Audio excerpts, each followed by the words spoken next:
G'day. Today I want to do a little talk about setting up a 22 rimfire for ELR, or basically setting up the scope on a 22 rimfire for ELR. Now, I've got a range of stuff in front of us, and I'm just going to briefly go over the very thorough ways to do it, because the very thorough ways to do it exactly the same way as you do a centerfire rifle. So we have videos on setting up scopes, and we have videos on elevation adders, which is, and I suppose to get into the fundamentals, what we're talking about here is you're talking about ELR, you're talking about shooting a long way for the cartridge.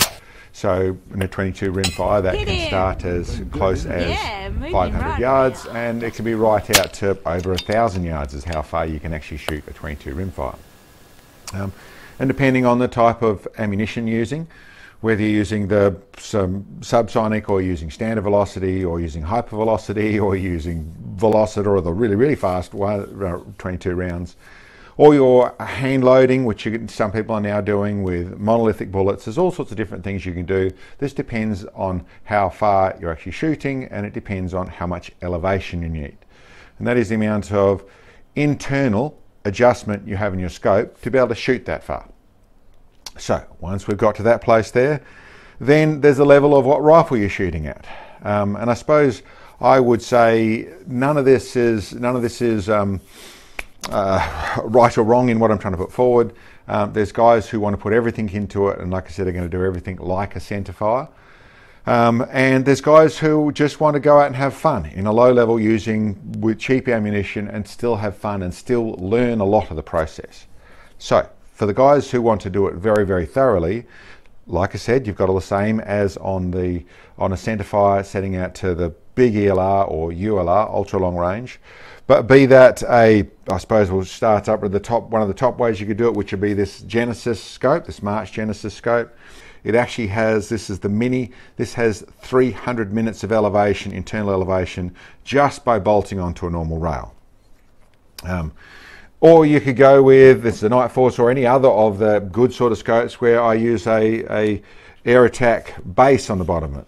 This will give you 70 MOA on top of whatever you have in your scope. Before I go to the other sorts of adders you can go with things, all that is talking about is getting a good quality, generally it doesn't really matter in the type of the rifle, but if you're going to put on proper scopes, then you'd get a better version of the 22 rimfire, which probably end up at the pinnacle of the voodoos. For people who know what I'm talking about, that is a bit more of a Remington 700 style action, but done in a 22.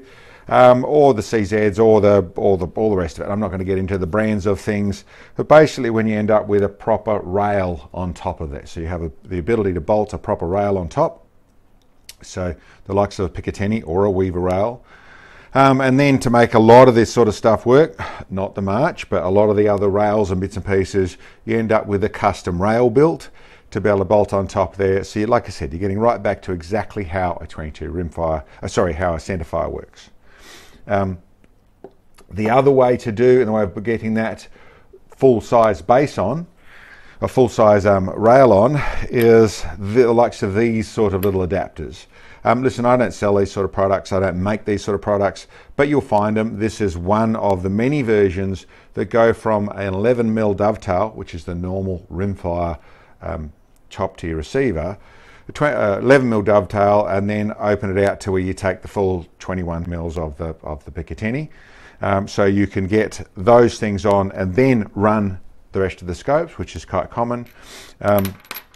Or like I said, you have the type of 22 rimfire that already has the ability to bolt stuff on, and then you can actually run, whether it's custom rails or whatever you're doing there for that side of it. In the other stuff, in the way of doing it very thoroughly, whether it's the likes of the cold shot base here in the way of an adjustable base, there's the Ivy do something serious as well. This is one from Valdata in the way of adjusting your scope, or you have your forward optics that you can use for your ultra long range as well. The Night Force in the wedge, which adds on 50 or 100 MOA, or you have the big dog here in the Charlie Tarak, which can really get carried away and go right out to the 400 plus MOA. So those are in the way of getting very serious, which are, as I said, I have videos about doing that to the elevation adders is the main place to find that one there. And that's just a very brief summary on it. The video is more about the fact that you don't need to go that far. For guys who want to go down that road and go into the extreme stuff, then it definitely is challenging, it definitely is interesting, and for some people it's just building the rifle with all the best bits and pieces. But the real logic, or the real thing that I like about the 22 ELR is the fact that anyone can do it. It's good training, it's good practice, and you don't need a whole lot to do it. So this video is more about the other end, more about the classic, and pretty much what you're looking at here to some degree or another. Now let's ignore the pretty stock. It's just a Boyd stock, thumbhole stock, by the way. It's polished and lovely because it's been used so much. But other than that, this is a CZ452, which is a good quality little 22, not too expensive, but a good quality little 22, but really doesn't make it much different to any of the other brand 22s. It was a simple trigger, simple little magazine system. This is an 11mm dovetail on the top of it, and it's just a straightforward little hunting 22. I put it in a stock that I was more comfortable with. To be truthful, I put it in this stock because I bought the rifle brand new and I wanted to keep the stock brand new. So I pulled it out of its original stock and put it back in the box. And then I bought this one here, which was just something that was not too expensive and neat and tidy. Looks pretty because of the way they do the lamination, but that's really why it was here. And it's been here for many years now. The reason this one here is it is set up not in its hunting format that it was originally set up in. It's set up in how I sort of started doing the 22 plinking, our 22, well, both targeting and for the ELR side of things. And yes, in this combination here, this is shot to 750 yards with 22 and even 900 yards with the 22. And really how it's set up, this is a super cheap little, this is a ZOS scope, so it's a little Chinese, but a very cheap Chinese scope. Has a decent reticle, and if you're not adjusting it around, it stays nice and consistent. The big feature that actually is different about what you're looking at here to what maybe a lot of people know this, but maybe a lot of people don't too, is the likes of these bases, which are the same as these bases here. Now these are, I think they're called the FX No Limits. Once again, I don't sell them, you'd have to look it up, but the FX No Limits is what I know them as. And the feature is that these are actually some for a Picatinny rail. These ones are for the 11mm dovetail. So they go onto the rimfire rail, scope rail, which is generally like this one, part of the receiver. The big feature is this bit in the middle here, this adjustment in the middle here. What that actually is it's just a dovetail. You have a bolt to bolt it to the rail, and then you have a dovetail which is able to tension up with this little Allen screw on the side here. Both ends have that. One's up a little bit tighter, but both ends of the scope have that. This one here is set up like that. What it gives me the ability to do is to actually rock the scope forward or backwards to where it's zero, or to where, well, there's a couple of things you can do. You can use these sorts of scopes if you've got something, you've got a decent scope which has got 100 or 120 minutes of internal elevation in it. You have the ability, it takes a bit of trial and error, but you have the ability to simply bolt these rings on, put your scope in there, get it all set up so it's straight, but then work out, get your scope, zero your scope, completely zero it, and then tilt the back of your scope up, bore sight it is how I start off with things. You really bore sight it, and you go out and shoot it, and you get to wherever you want to zero it, you will zero it, but it also means from there you can then have your full internal elevation. The other way to do this, which is quite a different way to do this, is if you want to go and shoot at 500 yards or 800 yards or 1,000 yards, you want to try and use your system to do that, is that you can then, by adjusting the back here, tilt things up until you can find out where you're hitting, and just by maxing out your elevation in your scope, so take it to wherever it is, no matter how consistent it is, you take it to where it's maxed out but still operating, so it's still clear and you can still see things and you adjust as much as you can, and then you tilt your scope up as much as you can. So you tilt the back up and the front down, and then you can see where you're actually getting to. Now this is not for dialing. I'm not talking about how to dial on the target. This is not going to give you that side of ELR shooting where you can dial on and shoot at things. But this is going to give you the ability to be able to actually shoot out there without just using holdover. And you might be using holdover as well, but it's going to give you the ability to go and have fun. You set it up to a particular place and then you can go and have fun trying to hit that 44-gallon drum, or trying to land in that duck pond, or trying to do whatever it is. You'll be able to do that with very fundamental equipment. Obviously, the better your equipment is, these rings, as I said to you, will still work with a very good quality scope. You have a scope that has 120 minutes of elevation, or 150 minutes of elevation, or 90 minutes of elevation. You can then set that up very, very thoroughly. You can go through and dial it into whether it's 0 to 100, or it's 0 to 25, it's 0 to 50, wherever it is. A rimfire does open up the equation a little bit. I will always do 100 yards or 100 meters, 100 units when I'm talking about a centerfire, but with a rimfire you're in a different equation. So these are just really, these and these with the little adapters are two little things that I'm sure most people know about it, but these are just adapters that go from 11mm dovetail to your Picatinny or to your Weaver. So that they go, Picatinny's were the ones I would tend to pick, but they simply clamp on there and then they let you use anything else. They let you unbolt and use your stuff off your centerfire rifles on just a cheap 22. These things here, crude, I wouldn't use them on a centerfire rifle. I know some people do, but I wouldn't use them on a centerfire rifle.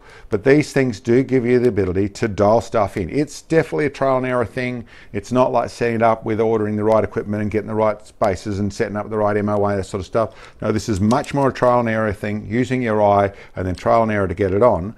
But and I have even opened up the slots to get a little bit more on this one here when I wanted to go even further. Big bell and trying to make it all fit and that sort of stuff. When you put these on and these on, you get a little more height, which allows a little more elevation or a little more scope cant.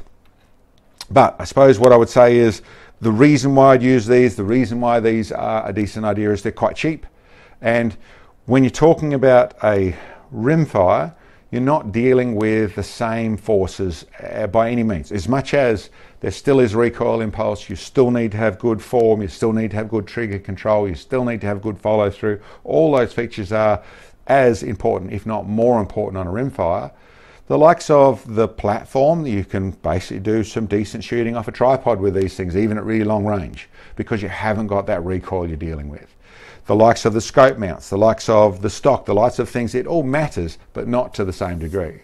But the big feature in my way of looking at it is that 22 rimfire stuff, all that, as though you can go down the rabbit hole of extreme precision and spend lots of money and put lots of effort into it, which is good for the people who want to go there, but you can also just have fun. You can go and have fun. You can learn the process with cheap ammo, with cheap equipment, and go and enjoy it. And the one thing I think that we can do as a community is work out ways to do that. The more people we can get involved, the more people having fun, the more people enjoying while learning about the safety and the proper way to use firearms while keeping all of the sensible, logical, which some people don't seem to pay attention to anymore, while keep all that and the discipline of our sport at a very high level. Also have fun. Go out and have fun, and you don't need to break the bank.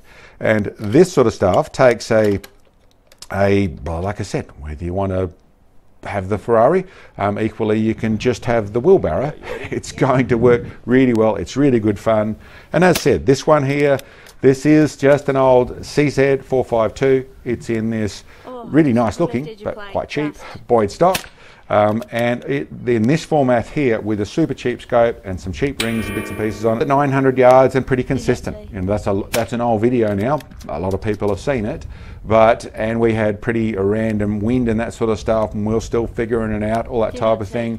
But good fun, and to be truthful, if you end up going through 4 boxes of ammo, having fun trying to get onto your target out there, it's still good practice, it's still good fun, and it doesn't break the bank. Anyway, that's about what I wanted to say today. Just something to keep in mind. I don't have, like I said, I don't sell them. I don't know where to buy them. I always do what everyone else does. I'll go onto the internet and I will Google it. I will look up, when I look at FX no limits is what these are called out. I think there are some firearms, I think they are a rimfire component, so that's most likely where you are to find them. And these here are straight off eBay, so don't know. It's a type of thing to have a look around, but there's no point asking me because I don't know. I would do exactly the same thing. I would get onto the keyboard there, and I would work out how I would find them on that neck of the woods. But, and I should say beyond that point equally, for the guys who say, why would you spend lots of money on scopes and bits and pieces on a rimfire to do the same sort of thing? Listen, if you want to, why not? It is something that works. It is something that you really can put a lot of effort into, making it super precise, dialing that sort of stuff. There is a big rabbit hole with custom loading ammo and all sorts of stuff you can go down, and I fully understand that side of it as well. But equally, doing it as cheap as you can and just having fun, I'm on that team as well. Anyway, guys, that's my video for today. Don't forget to like, subscribe, and share. And as I said halfway through the middle of this, if you can bring more people into our sport, into this what we do, firearms, make them less scary for the world out there, then please do. That's probably our biggest advantage that we can bring to not just our community, but to everyone's community, our little blue marble we live on, to have some more common sense attached to firearms and the good about them and the fun about them, the better I think our world will be. Anyway, guys, thanks for checking in, and we'll catch you next time.